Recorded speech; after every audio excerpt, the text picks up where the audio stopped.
Hello, everybody. Hope all of you are doing well. And I'm happy to see that we're finally having some good weather. Although last night when I was on my way home, I was a little happy that there was some rain because where I parked, there just happened to be quite a bit of birds in the area. So there was a lot of bird droppings on my car, and the rain washed it away. And as I was driving home yesterday, it's actually how I came up with today's topic. I was just thinking of what we could talk about, and considering that the new M2 is out, and there's been a lot of controversy on that, on whether the design is really in line with BMW. I think we can all agree that BMW, I think, has really rounded the corner in terms of their engineering aspect, in terms of the engine as well as the suspension. The suspension has been carried over from as early on as the E90-ish generation, from around that time frame, all the way up into current days.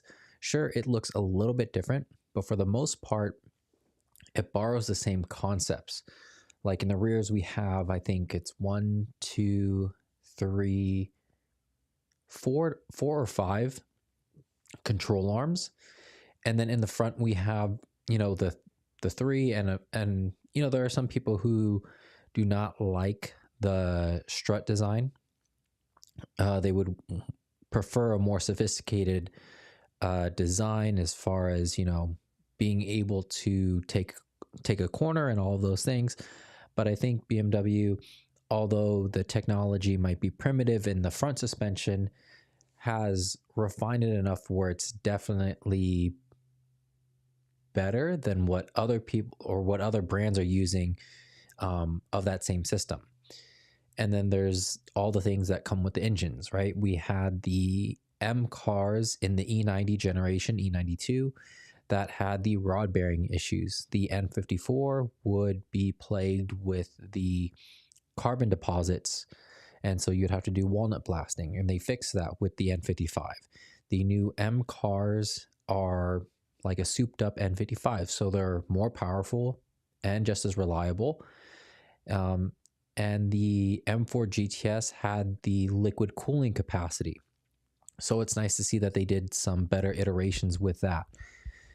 You move on to the B58, which a lot of people will say it blows up. It's pretty unreliable.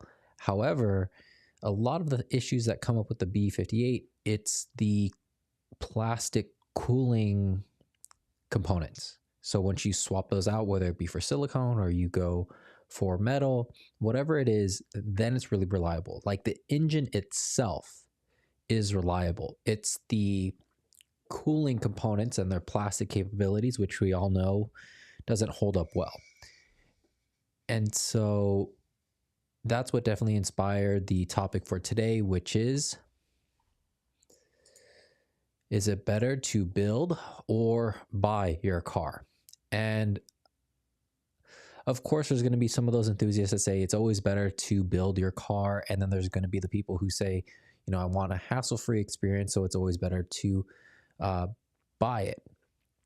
And so the way that I want to do this is kind of just to break it up into, like how much money would you have after you buy the car in order to build it, versus the benefits of buying a car and maybe you don't have that much left over.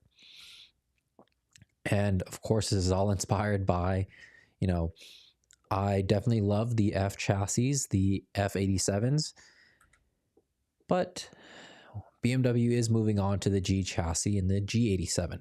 And there are pretty stark differences, although this shot is probably like the most similar that I could get these two in a side-by-side. So here we go again. It just feels a little bit too boxy for me, but for some people, they really like that design. And so, moving into the bought aspect first, because that's how all cars start out, is they're bought and they're ready to go. They all initially have a warranty attached to them, because at some point in time, all the cars that are on the road were once new. And so the benefit is that you get the newest technology. You get the fanciest features. Hopefully, it comes with a manual transmission. Thankfully, BMW kept that around for the M2. And, that's a great thing on paper. However, I've been in quite a few G80s. This infotainment system, it's really cluttered. I feel like it's like for those of you who are Android users, it's like opening up your drawer for your apps. However, it's not nicely categorized. And so I'm not sure if you can organize it to that extent, but it would have been nice if it was. I feel that it looks nicer and they give you more options. However, when you're driving, you kind of like, when you hit the multimedia, you want it to go right into radio, aux, or Bluetooth versus, you have to select that. You have to select the source. And then I feel like as BMW moved on to the different iDrive iterations, there became more and more steps involved when it came to selecting your audio source. Here, I feel like it's very similar to that, but it does look very, very nice. And I'm happy to see that BMW did listen to their fan base with the M2 and put in an oil temperature gauge, which I don't think that they should have ever taken out. I would have always preferred to have a oil temp gauge versus a miles per gallon gauge, because there's very little that you can do if your MPG at any moment is high or low. And that can change pretty sporadically. If you're on the pedal, then your MPGs are going to go down. If you're just cruising, it's going to go up. And then any change with the gas pedal or the gear that you're in is going to fluctuate the MPG. So you're not really trying to maintain that, or you're not really monitoring that, because you're more concerned on, do you need to brake because somebody cut you off? Do you need to accelerate because you're getting on the freeway? As opposed to, can I really let it on now because I'm at temp, or should I wait because I'm not at temp? That's going to be more important. Or should I pull off to the side of the road because my engine is overheating? So all this fancy tech here in the new cars is very nice. However, for somebody in the 2 Series, I think all that they really care about are the fundamentals and the basics, which it's nice that it's in here.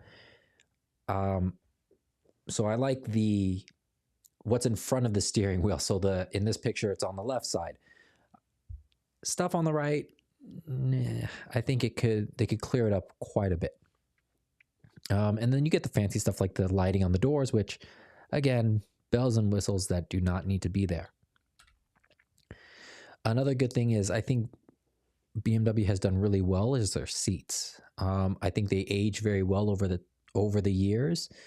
They are very comfortable. Like, even if you go back to like the E36, those Vader seats are still highly sought for, pretty stylish for their time especially, and they're comfortable.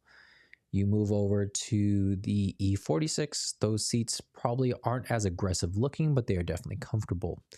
The E90, same thing, comfortable, not aggressive looking. You get into the F chassis, aggressive looking and comfortable. Either or, I would say, is the sports seats are very comfortable. They don't hug you as well, but the M seats hug you pretty well, but they're stiff. I wouldn't say they're as comfortable. And when you get into the competition seats, the ones with the holes in them, you don't have that lower lumbar support. So you are giving up a little bit there, but you are getting a more aggressive stance for your driving for sure. So there is something to be said about that. And if you're somebody who likes Alcantara, then, over time Alcantara gets messed up. So pretty much if you buy a used car, you're going to have to replace Alcantara. If you get a brand new one, you don't have to worry about that. And of course, you get the latest and greatest engine. So this is supposedly going to be the most reliable, the fastest, the most powerful, the best sounding, which is subjective, but it's supposed to be the best of the best. And the good thing is that if you're buying this from the dealership, is that you don't have to worry about maintenance for the next few years. The car's under warranty. If anything happens, you're taken care of. So you don't have to worry anything about like your oil, your filter, spark plugs, fuel injectors, anything like that. It's going to be taken care of. So you do have that peace of mind when you're buying a brand new car that you don't have anything to address right away, because there's really nothing to address. And if there is, it's under warranty. The bad part about that is that if you do want to maintain your warranty, depending on what aspects of the car are important to you, you can't really modify it. So what I mean by that is, if in the past for the F chassis, if you had a 6-inch screen and you wanted a bigger screen, if you swapped over the screen, it doesn't void your drivetrain warranty. It voids a lot of things that are related to the iDrive system, but it doesn't void anything like under the hood. So that's the nice thing, is that you can modify your car in segments if it doesn't really bother you that that part of the warranty will be in void. Now, that's not to say that if you take your car in seldomly and you modify it with something easy like a screen, you could very easily go back to the OEM screen, right? But engine modifications, tuning, intakes, downpipes, charge pipes, things like that, it's quite a bit of a headache. And if you're under warranty, I would say just ride it out under warranty and then get the new parts. And then once you're out of warranty, then you can start building. But it'll at least in the meantime give you some space to save money to build your car once you're out of warranty. So I think that those are all the benefits. I think this is really good for people who maybe they work 12 hours, 6 days a week type of thing. Like, these people are really busy. They don't have time to work on their cars, or they don't care to work on their cars, and they want something that's reliable. And if something happens to it, they have the peace of mind that they can drop it off at the dealership. They'll get a rental car, and then in a couple of days, their car will be fixed. No problem. It's all included in the package, or they buy an add-on package that will take care of it. So I think for that, it's really, really good. For those type of people, it's really good.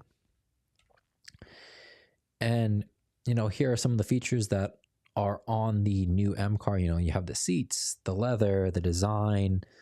You have the different functions as far as switching into M mode, and you can customize it. All of the bells and whistles are what will attract people, right?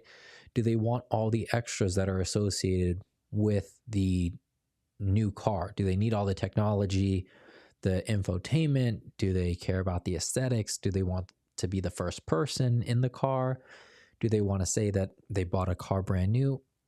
If all those things are important to you, then obviously buying a car that's technically built that you don't have to worry about for the next few years is probably what you should lean towards.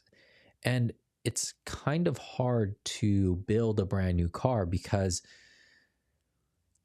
it hasn't been on the market for a long time. So people don't necessarily know what is a common point of failure. And also, it hasn't been around long enough for people to fab parts for it. So if you buy a brand new car, it's probably not a bad idea to get the extended warranty if it suits your needs, and if it's convenient for you to take it to the shop all the time if something happens, because aftermarket manufacturers probably haven't made parts for your car quite yet. And even if they did, the fit and finish of the initial products when it first comes out, honestly, most of them are just prototypes. It might not fit the best. And so do you really want to be somebody's guinea pig with your new car, or would you like somebody else to take that risk and then you can hop on once your warranty is over? Versus the built route, which I think most of us here would go for. One is it's significantly cheaper to get in. So the point of entry is very, very low. So this is something that people could do right out of high school, college, whatever. You could get a project car, start building it.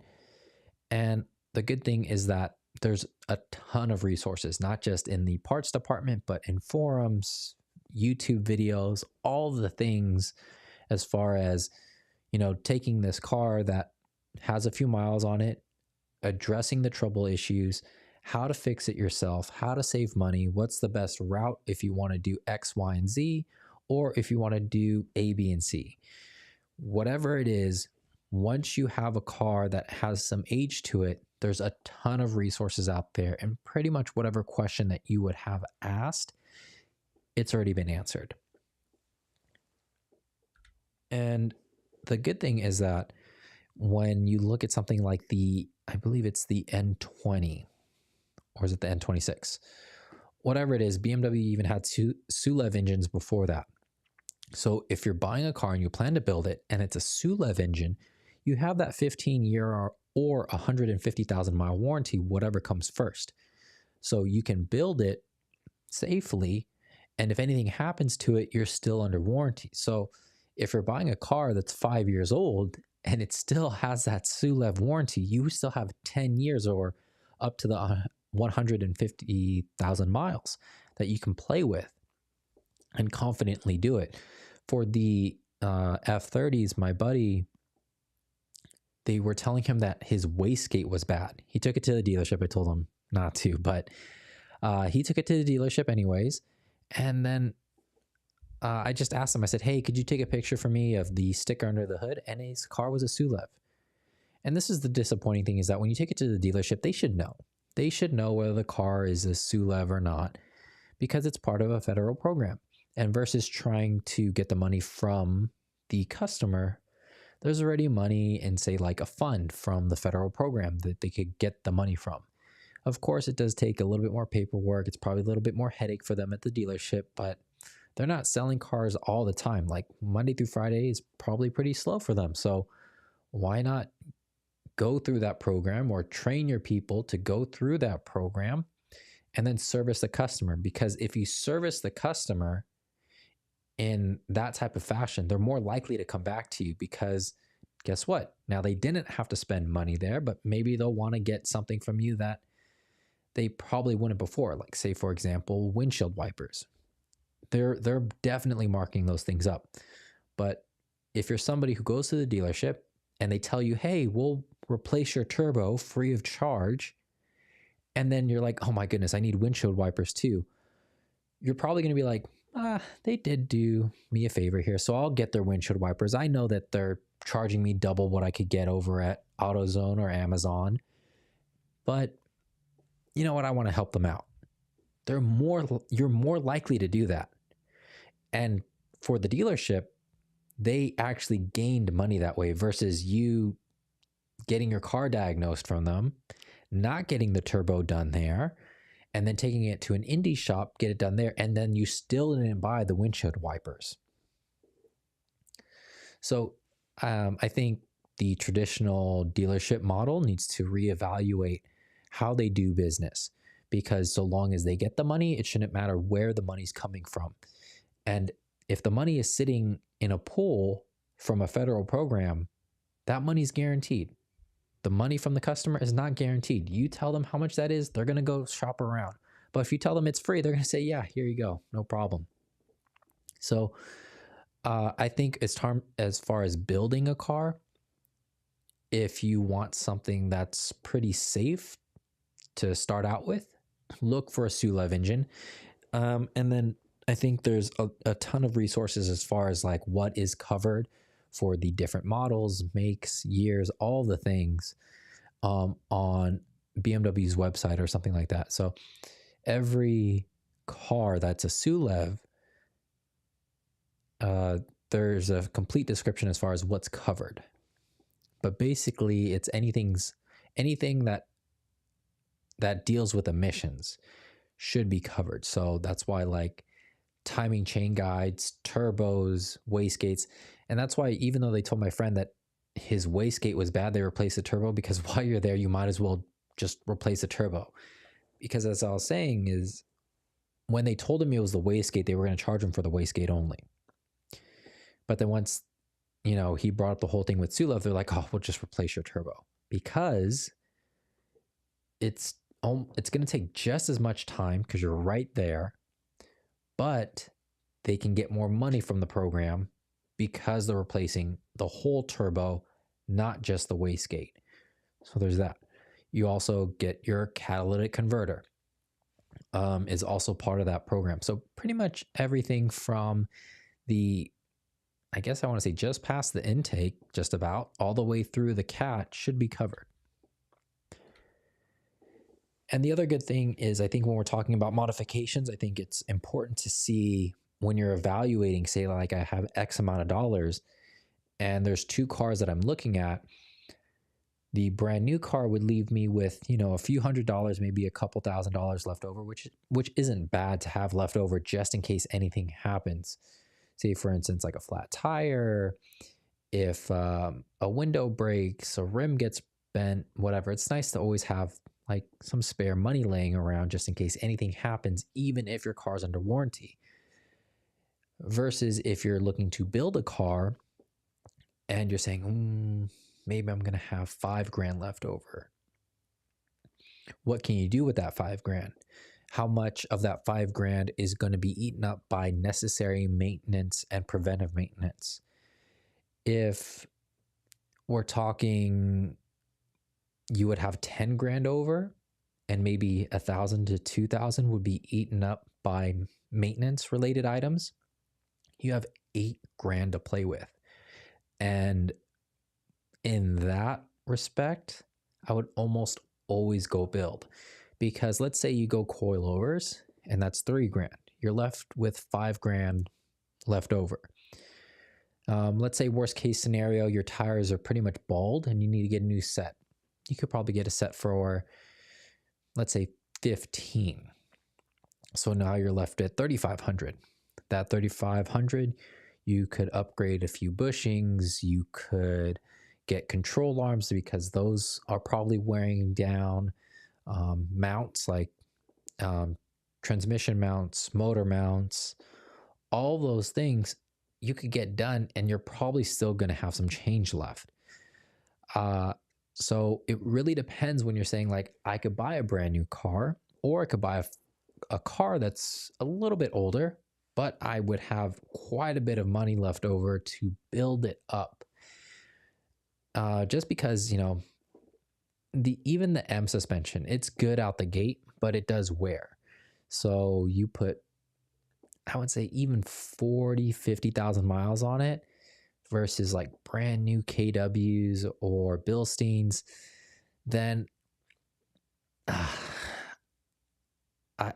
have to say you got to go build.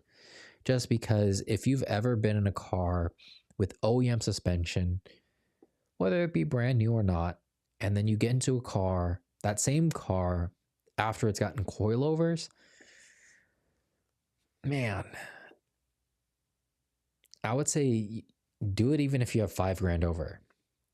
Coilovers will definitely change your perspective as far as build versus bought. And I think this is more important in the BMW world, because BMWs aren't necessarily known for horsepower, right? So I'm using coilovers and suspension because that's what BMW is really known for. It's not really known for putting down the power and straight line speed. It's meant for handling and its precision driving capabilities. So that's why I'm pricing it about 3,000 for KWs, and that's for V3s. If you go V1, you're well south of 2,000. I mean, maybe after tax, if you have a shop put it in, maybe you're at 25 about.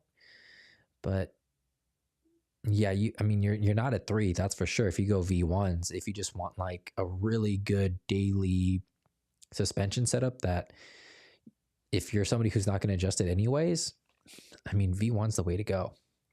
I don't see why you want it. And this ties nicely into a topic that we've covered recently, and that is, how marketable is it? If you get a brand new car, and this is just coming from, my personal experience. So if anybody else can share it on this, please do. If you have a brand new car and you want your car, say, featured or sponsored for a brand like BBS, AWE, the big name brands, they're going to expect some sort of payment in addition to them testing whatever it is out on your car. Because you have a brand new car, they're expecting you to have a little bit of money. And because these brands have a lot of sway, there's not a lot of negotiating power in you, the creator's hands here. So that's kind of what it is. They know that they could always get somebody else. And honestly, you could go with like a cheaper brand. We just talked about KW earlier. Yes, you could go like BC Racing. You could go to like a VRSF exhaust. You could go to like Apex wheels. You could, but you have a brand new, in this case that we're referencing, a G87 M2. You have that much money to put down on your car, and then that's the parts you put in. It's kind of like, why? Versus if you get a cheaper car, it doesn't really matter what you put in because it is a used car. So you could put on whatever brand because now you're not the first to market. Now people aren't looking at you as like, oh, you have an expensive car. It's you're adding to the collection that's already on the internet. And so if nobody's got a VRSF exhaust for your F87 M2, guess what? You're that person now. If nobody has, in like my case, what's going to happen soon is Rex Racing wheels. Nobody's going to bat an eye at my M235i because it is almost 10 years old now. And so no one's going to care if I get BBS wheels or don't get BBS wheels on there because it's an older car. So now it's starting to fall into that budget build type of situation. And nobody knows what Rex Racing wheels are. Are they as good as Apex wheels? Are they comparable to BBS's, NK wheels? Don't know, but we're going to find out. And as those brands grow in popularity, your videos will help boost them. And for instance, you might be able to get a freebie here, there, or like an 80-90% discount so long as you deliver the deliverables of whatever content that you promised. So there is more potential for a build because you can shop around with many more brands, not just the top tier brands. You can shop around with, brands that are just coming up as well. So I would say you have that variety when you're doing a build. You can go with whatever. You have the capability to look at what's on YouTube, on forums, on Instagram, TikTok, whatever. And if you say, hey, this brand does not have enough awareness on these platforms, I'm going to fill the void. People are going to look more to you as far as you bringing brand awareness versus this guy's cheaping out on his parts on his brand new car. Not only that, is those genuine BMW parts are worth more and better performing than those cheaper parts. Why would he do that? Because even if the M parts are better than the aftermarket upgrade, the aftermarket upgrade is new, and the BMW parts are used on a cheaper car, on a used car. And so although it might have been better when it was brand new to brand new, it's significantly worn now. You're buying a brand new part, so it is going to be better and it is cheaper. So in that respect, you're helping people make a better financial decision and getting good performance for the dollar. And with all of that, we will jump right into our Q&A for today. First up is we have DSV Ninja. Just wanted to say I've had my 2016 435i for 3 years, and your videos have finally helped me modify it myself. I'm running stage 1, full bolt-on. Just wanted to do spark plugs before I run stage 2. Seriously, thanks. No problem at all. I'm happy to help. And if you end up filming any of that, feel free to share the videos, share your content, because although the cars share some similarities as far as engine, it's not always going to be the exact same. And I do want more people, if they're willing, to share the content, share what they've done on their cars, because as I said before, is although the video has been done before, it's only been done from that one video from probably 1 to 2 angles. And you're going to have some good insights to share with other people. So I'm happy that you're enjoying stage 1 and that you're ready to take the leap into stage 2. If you don't mind, what tune are you running? And what mods, I guess, are required for that brand's tune?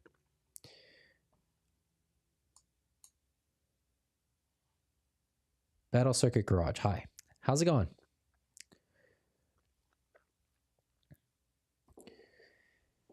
Yeah, so the topic that we have here today, it's hopefully just in the hopes that it would help somebody get started, whether it be in content creation, working on their car, whatever it is.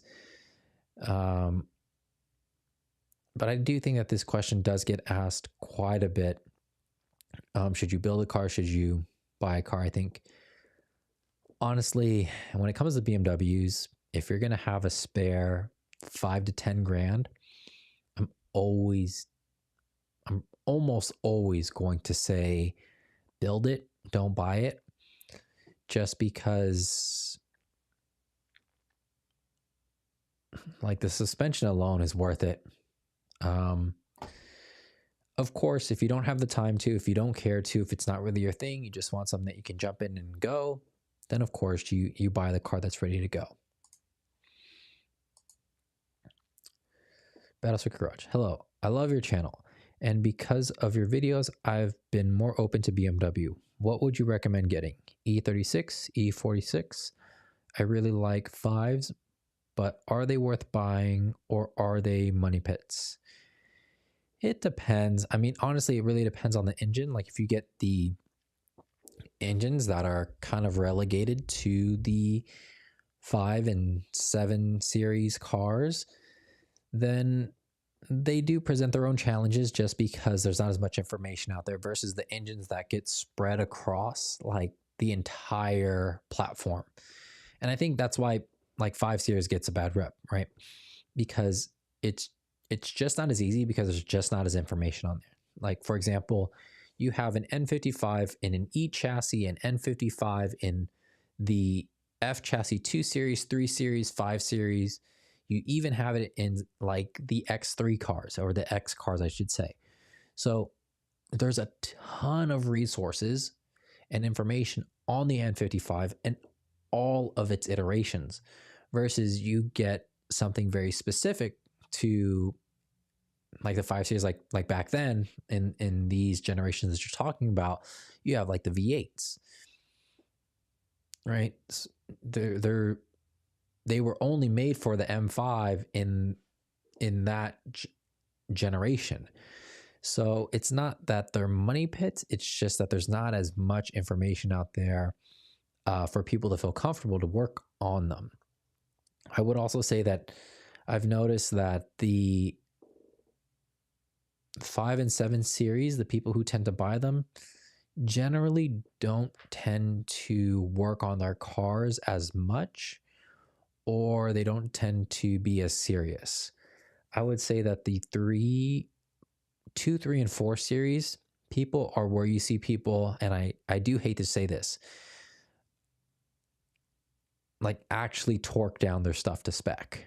There's a lot of people out there that say, oh, I'll just take my Milwaukee 1/2-inch impact and I will impact on the lug nuts. You know, they'll be like, oh, I'll give it a couple of ugga-duggas and it's good. The axle nuts, the same thing. They won't go the 90 degrees. Like they won't do the torque to yield type of thing, which does drive me crazy. And I don't know why, because when it comes to stuff like that, like that's your safety, especially when we're talking about suspension. Getting back to your question, so I hope that answered your question about the 5 series. Is if the 5 series that you're looking at has an engine that goes beyond the 5 series, I think you'll be fine. because there's so much information out there. It's not that the 5 Series is bad, it's honestly just a chassis and they drop in an engine. But if you're getting a 5 Series with a 5 Series specific engine, that's when I think that you'll run into a little bit of trouble, just because the resources aren't as abundant as the other engines. E36 or E46. At this point in time, they all have their own issues and quirks. At this time, it's going to be hard for you to find one that's really, really nice. E30, they're both going to have some kind of issue with the chassis. Like, you probably will need to reinforce some of it at some point in time, the E36 more than the E46, just because of it is older. E46, you'll probably run into some Vanos issues. E36 you could, but the E46, I think it was run harder. Like, as a generation as a whole, it was run harder. So you'll probably run into more E46s with Vanos issues than you will your typical E36.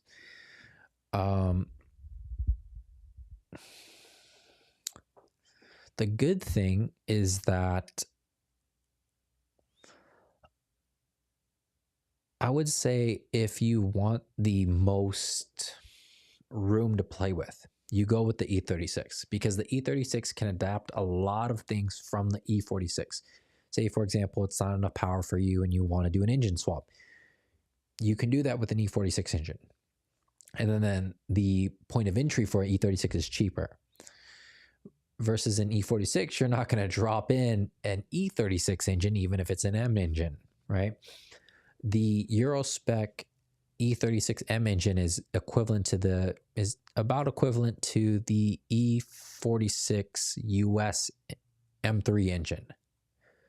I hope I'm saying that right. So the Euro spec E36 M3 engine is nearly as equivalent as the US E46 M3 engine, as far as like power, torque, all of like the numbers aspects of it. And the good thing is that the E36 can fit an E46 engine.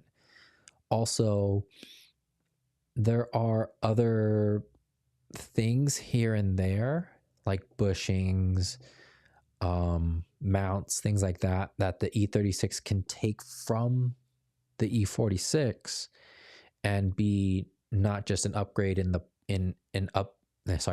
it's not just an upgrade in a brand new part, but it's an upgrade to a superior design of that new part.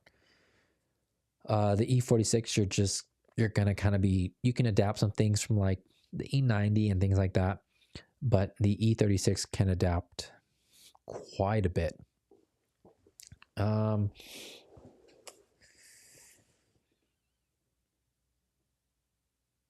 I would say it really depends on what you find on the market, though. So I hardly would think that you would find an E46, E36 that are very comparable in their condition.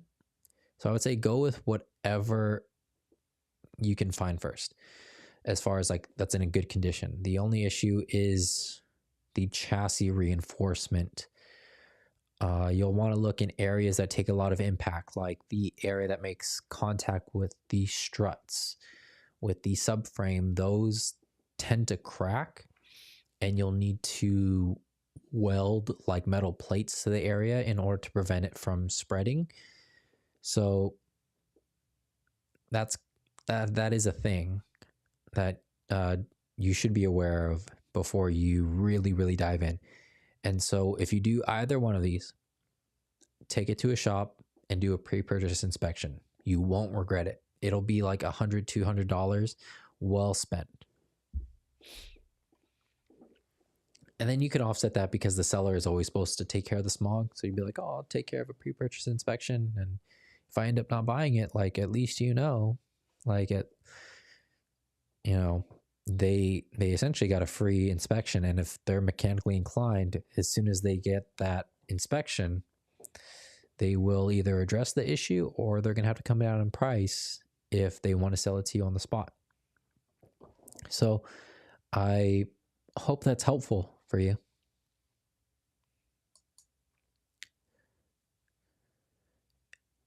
Eduardo, hi Fritz. Would you recommend building a 140i for street/track? Thanks. Yeah, I mean the 1 Series is probably like the best until you get into like the Z4 Supra class, because it's a shorter wheelbase. You can fit quite a bit of power in that car, and it's lightweight, right? It's not very heavy, and honestly, that's kind of what it was. I mean, even if it wasn't truly designed for that, it's what it's being used for the most. Street and track. If you want dual purpose, I would say you go KWV3s or an equivalent, just because you'll get that lifetime warranty and you have the adjustability. But if you go into something like club sports or a club sport equivalent, I think you get a 5-year warranty instead of a lifetime. So if you want it to be dual purpose, you're going to have to thread the line of, do you want it to be more track focused or do you want it to be more street focused? And I think the good thing is with the KW lineup, if you go V3 with a lifetime warranty, you could still get camber plates, say from Milway.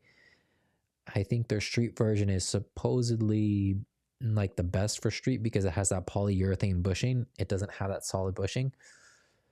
I would say, as far as all the research that I've done, it's either Milway or Vorschlag that you want to go with. In order to offset the metal to metal, Vorschlag uses a much bigger monoball than the other brands out there. So if you really wanted to kind of split it down the middle, my recommendation would be you go Vorschlag camber plates and you go KWV3s. That way you get the track inspiration with the lifetime warranty. But if you're not going to track it all the time, like if you're only going to track it a handful of times out of the year, then I would say go with the Milway street camber plates.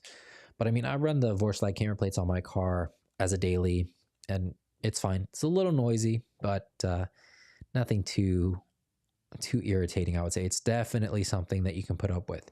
If you're going to be putting on coilovers, it's like a hair more as far as NVH. I would say if it didn't clunk, you wouldn't know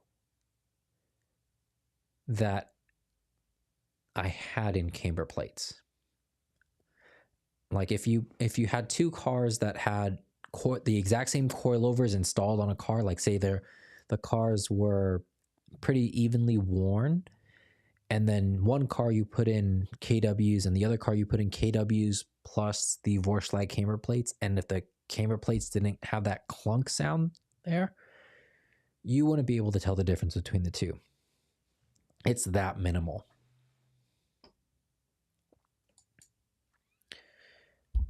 Battle Circuit Garage. In regards with content creating, I've been toying with the idea of starting a channel, but I don't know where or what to do, podcast or videos. What advice would you give someone who wants to start? You could do a video podcast. You could honestly do a video podcast and then chop up your bits into like vertical format. I would say follow Think Media and look at what they're doing with their short form content. Honestly, their short form content is more or less their long form content chopped up. Their podcasts are the audio version of their video podcasts. If you're on video, at least it gives you that lateral mobility. If you do only audio, like if this camera was off, I couldn't do a video portion for that because nobody's going to watch a dark screen while somebody talks. When I was doing the bulk of the live stream, like you're not going to be able to see these pictures. Although very basic, it gives you, the audience, something to, I guess, latch on to in terms of like relatability as far as what I'm saying. And then if somebody really, really wants to just listen to you, say on the car ride home, then they don't need this. And it's very easy for you to take the audio and put it to just an audio format. And so I would say start there if this is kind of what you're thinking about. I would say start with your phone first and do lighting and audio.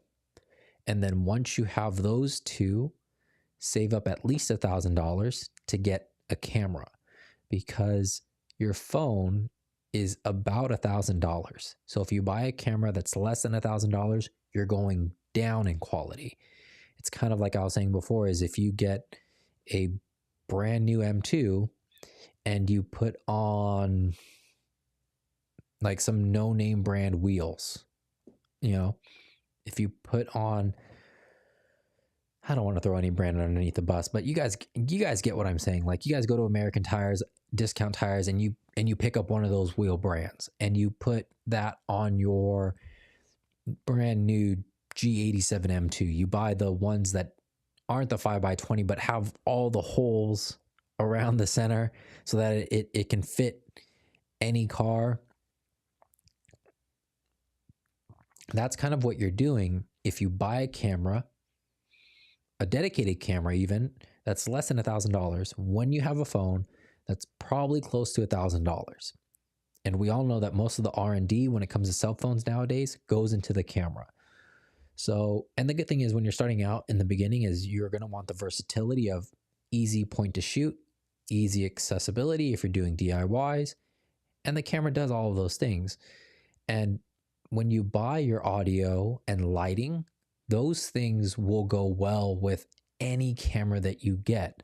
So it doesn't matter if you use it on your cell phone, an expensive DSLR, it'll still work. And you can take it with you wherever, versus if you get a camera, once it gets old, you're going to have to upgrade the lenses that you got for that camera if you switch brands, or if it's not compatible with that, with the new camera that you're getting, even if it's from the same brand. Like, Canon has different lenses that they use. If it's not like an RF lens, it's not going to be as good. Lighting and audio equipment is going to be transferable to whatever camera setup that you get in the future. And if you plan to do podcasts, you need to nail your audio. You don't have to get the most expensive stuff out there. I would say buy stuff used, buy or look for comparable brands like this microphone that I'm using right here. It's the Blue Sona. It's been compared to the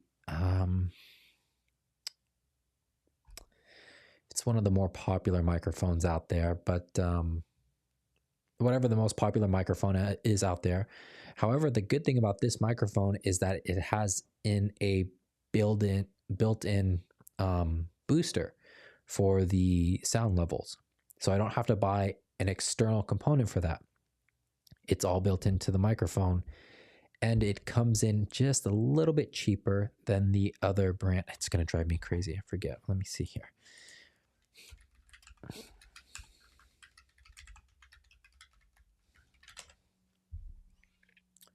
Shure SM7B. This is comparable to the Shure SM7B.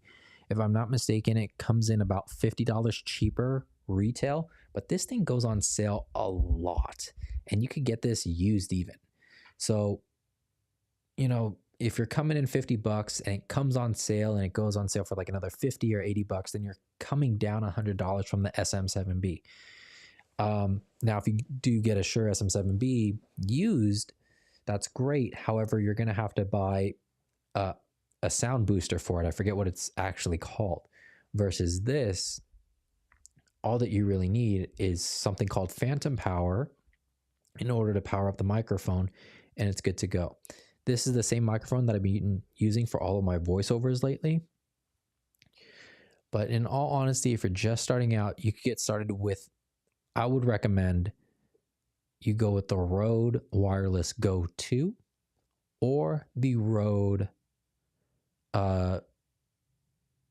video, what is it? The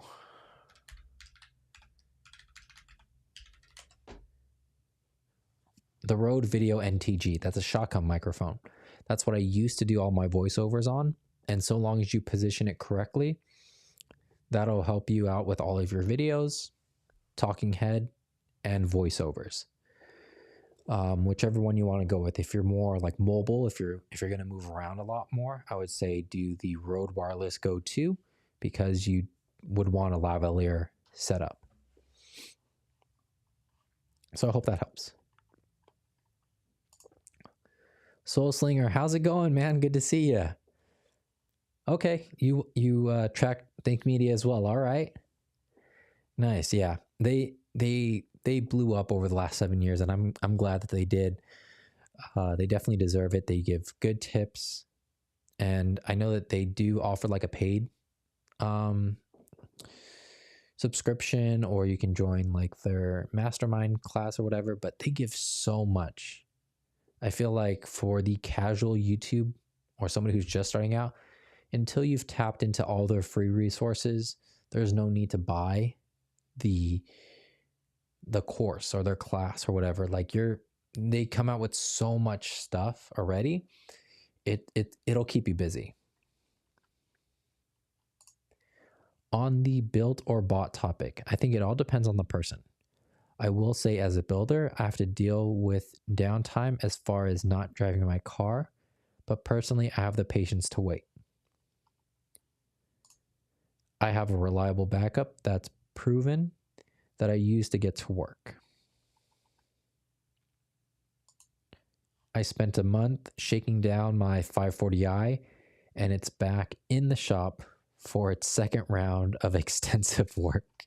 Okay, that's a good point that you bring up, is when it comes to build or bought, absolutely right. If you plan to build your car, you should have a reliable backup, or the car should be relatively reliable already. That way, if you need to do anything on it, it's something minor like an oil change, spark plugs, maybe you need to rotate the tires here and there, but nothing major. If you're buying like a true project, like it's not running, it might not run for a while, get yourself a reliable daily first. So I should have included that, but I'm glad that you are here, Soul Slinger, to cover up for me. And I think that's a good point. It does really depend. So I think what you said here is, do you have the downtime? Do you have the patience to do the work? And somebody like Soul Slinger definitely does. So if building cars is your thing, then yeah, you will want to go with the build route if you have a daily available to you, versus if working on cars isn't your thing, you don't care about this stuff, you hate it, you just want a nice car, you want to drive the car, you don't want to work on the car, then you go the build route, right? I think working on cars, being a mechanic, those type of things, it's really going at the wayside. People are more into the software side of things. Like when you look at how the tech industry is growing, when you look at the career paths that people are choosing, they're not really choosing things that are hands-on anymore. It's really like virtual. It's kind of hands-off. So it does depend. It really does. So I'm glad that you also brought that up. And I'm glad that you did. Yeah, that I completely missed that. I don't know how but I guess that's the beauty of building out a community, having friends chime in the comment section when you miss something so obvious like that. They're more than happy to have your back and lend their insight. And I think Soul Slinger, I've seen some of his work.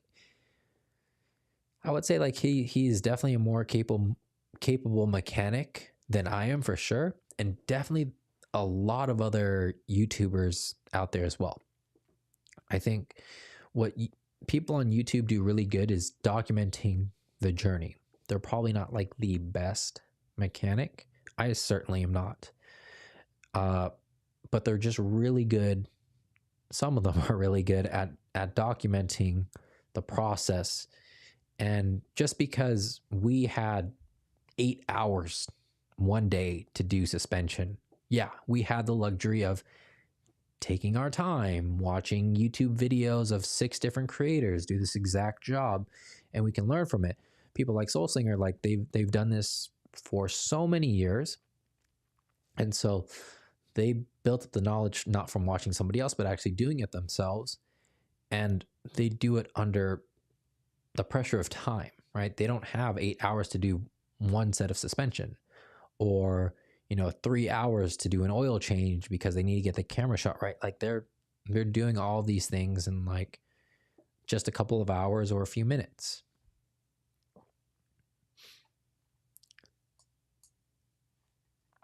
And in terms of his build, he sorted out the battery draw, installed the blue bus integrated Bluetooth, headlight adjustment parts replaced, and a lot more has been done. Ooh.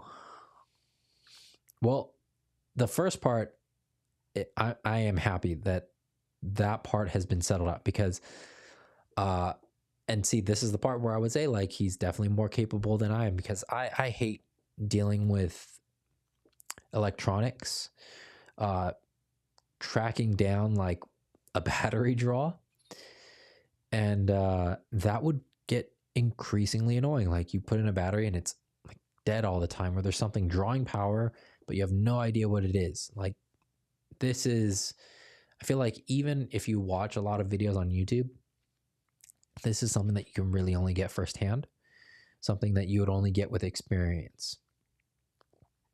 And so Soul Singer, you're bad at documenting.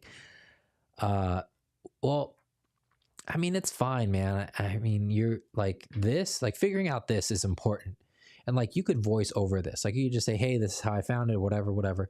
Like there's a lot of people who don't make great like videos, but are very informative with the information they share, right?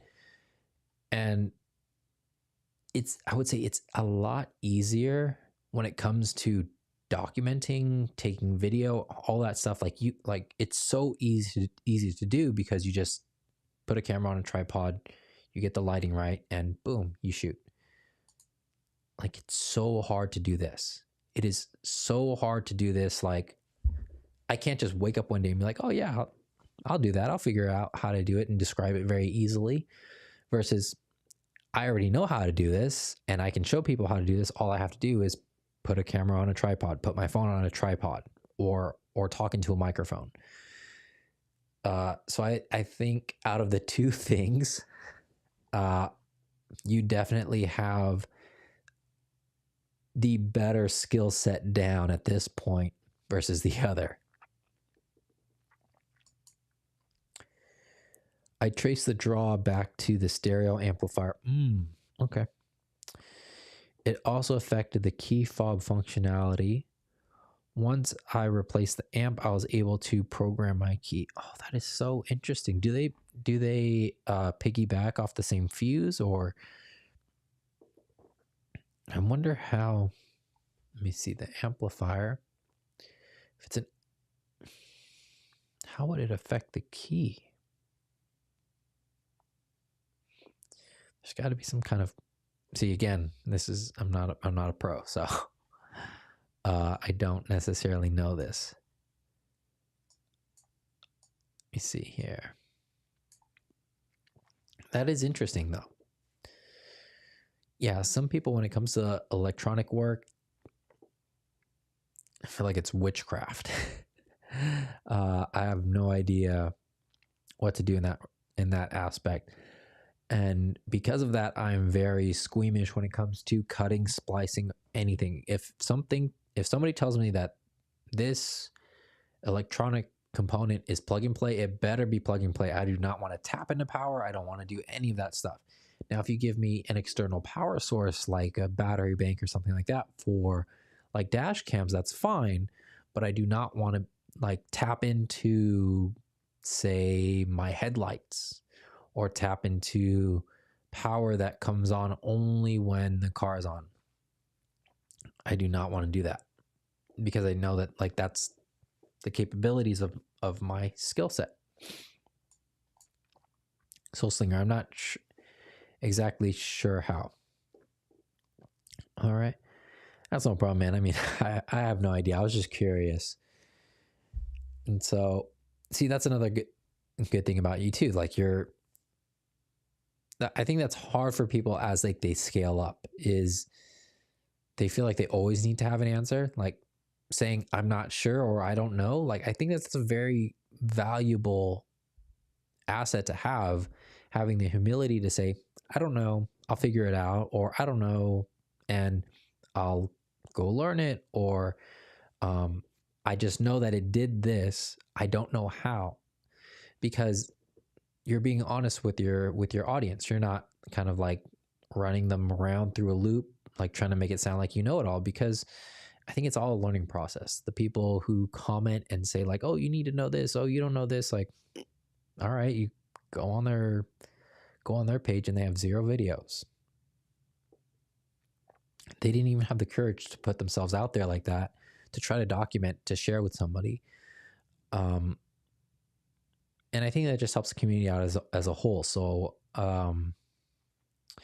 if you don't know now, man, I'm sure that you would find out in the near future. You're definitely a wealth of knowledge, or you have a wealth of knowledge, I should say, that I'm happy that you do share that with us. So thank you. Eduardo, I just sold my 123D hatchback after many years of ownership. Would like to upgrade to a 140i. I'm attracted to the B58 engine and its potential. Hopefully it is reliable and can take a beating. It can. Just upgrade those plastic cooling components. So like the lines, all those things. Swap it out as soon as you can. From what I've seen, most of the issues are related to that. By now, I think the tunes that are available for the B58 have been refined quite a bit more, so they're more reliable now. I think like Pro Tuning Freaks, it's not the most aggressive thing out there, but it's pretty conservative, so it's a safe tune to run. If their B58 tune follows the history of all their other tunes, that's what it should be like. It's not the most aggressive, it's just more aggressive than OEM and reliable.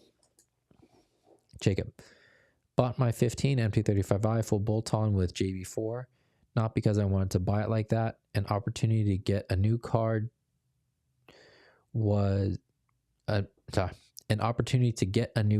just was presented, and I took it. There's nothing wrong with that. There's nothing wrong with taking a car that's been worked on already, just so long as the work looks like it's been done well and you trust the person who actually did the work. And if those parts come with lifetime warranties, it's not a bad deal either. And I got it March 24th and love it. I'm happy that you are. I absolutely love the car. Essentially what you have is pretty much what I have, and as far as a daily driver is concerned, it's everything that you could want. I feel like, at least in California, where the roads are pretty much packed for quite a bit, you can't even let out its full potential. So although it's not the fastest, it's not the fanciest car in the world, like you can't even let out a car of that capacity out all the time just because of how confined things are on the road. So I'm happy that you love it, and I'm pretty sure that trend will continue. Soul Slinger, I know the old one wasn't allowing the car to completely shut down. When I look at the books, it had something to do with the receiver for the security system.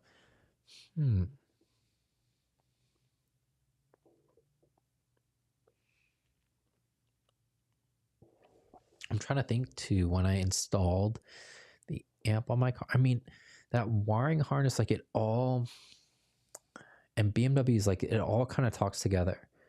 Like the amp goes to the head unit, and then the head unit has its own special codes for the VIN, like its own security type of system. And so when you're saying it like that, it makes sense. Like the big overall, I just can't connect the most technical dots on that. But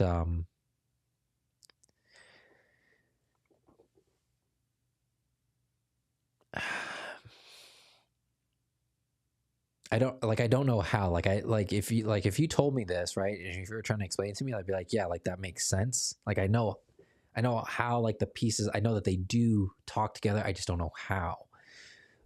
So what you're saying is definitely in alignment with how BMW has done things, like historically. Like their old head units, like E36, like you have to have a code to unlock it and things like that. And the head unit and the amp are tied together. So if those two are tied together, it could affect the key. Yeah, that's interesting. Eduardo, thank you, Fritz. You always give good information. You're welcome, Eduardo. I hope it was very helpful. And if you do pick it up, let me know or tag me on Instagram or whatever. I'd love to see it. Jacob, I'm in North Carolina. Plenty of nice back roads for me. Just enough freedom to enjoy it. Okay. Well, I'm glad to hear that you'll be able to enjoy your car more than I've probably enjoyed mine. And if that's the case, the 2 Series, you're going to love it. If it doesn't have suspension on there, I would point you in that direction next to start working on it. And those back roads you'll carve those things up like nothing, like a hot knife to butter, pretty much. I feel like the suspension that I have set up on my car, like I can't even really enjoy it because I'm almost never in a situation where I'm really, really pushing it to that extent. And that's why sometimes I say that I regret getting the sway bars because of how much effort was required to install them and the performance aspect of it. I should have just saved my money, saved that $1,000 and put it towards the eventual suspension setup that I got. Because it does so much of that already. If you really want that final bit, yeah, but in my area, I'm probably not getting all of it. But I mean, maybe there will be a time where I'm like, oh yeah, I'm glad I did it all. But those sway bars, they're a pain to install. And so we're coming up over here for me on the West Coast. It's almost 7 o'clock. So if anybody else has any questions or recommendations for topics next week, please feel free to drop it in. Or if you want, you can always send me a DM on Instagram, or I don't know if TikTok has messaging capabilities. I've never used them before, but feel free to send it to me on either one of the platforms. I'm more than happy to cover whatever you guys are interested in. If I don't know about it, I'm not ashamed to say I don't know, but I'll do my best to stitch something together, and hopefully Soul Slinger comes on and helps carry me the rest of the way for my lack of knowledge in these areas that I don't know. But with that, I hope that all of you have a good rest of your day and the rest of the week, and I'll see all of you next week.